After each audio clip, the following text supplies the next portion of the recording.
जी हाँ, रश्मि रॉकेट आपने नाम तो सुना होगा।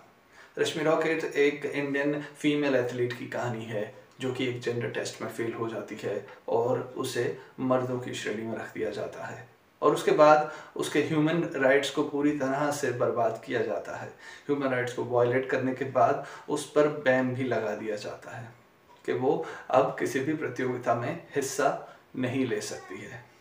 ये मूवी उन सब लोगों के बारे में बताती है जो समाज में कहीं ना कहीं आगे बढ़ना चाहते हैं, लेकिन कुछ लोग उन्हें आगे बढ़ने नहीं देते हैं। रश्मि रॉकेट एक सवाल है हमारे समाज के लिए कि कब तक हम दूसरे देशों के मुकाबले में कम मेडल लाते रहेंगे, कब तक हम इंटरनेशनल प्रतियोगिताओं में खाली हाथ वापस आए। 1.5 अरब की आबादी वाला देश है हमारा, लेकिन यहाँ पर एक गोल्ड मेडल के लिए हमें तरसना पड़ता है, जबकि हमारे गली और कूचे हर जगह पर टैलेंट भरा हुआ है। रश्मि रॉकेट एक जेंडर टेस्ट के बारे में बताता है जो कि खिलाड़ियों के साथ किया जाता है। इस जेंडर टेस्ट में जब रश्मि को बिना बताए हुए उसका जेंडर टेस्ट किया जाता है और उसके साथ क्या दुर्व्यवहार होता है, उसी के बारे में रश्मि रॉकेट इस मूवी के बारे में बताता है। किस तरीके से रश्मि अपने ह्यूमन राइट्स के लिए लड़ती है और किस तरीके से जीतती भी है।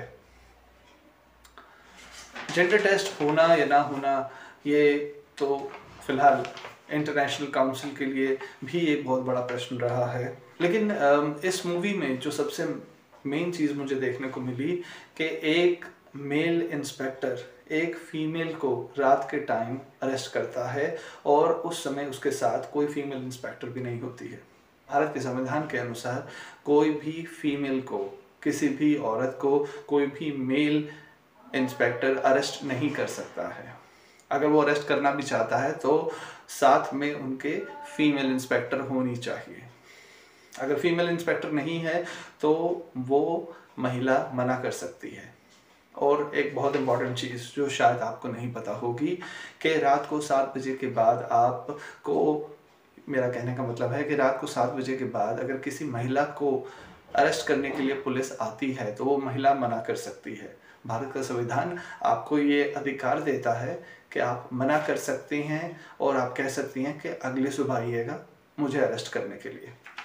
तापसी पन्नू की एक्टिंग बहुत ही बेहतरीन रही है मूवी में। उन्होंने फिर से एक बारी बता दिया कि लुक्स में और एक्टिंग में उनका कोई जवाब नहीं है और उन्होंने इस मूवी की बारीकियों पर बहुत ही संजीदगी से काम किया है।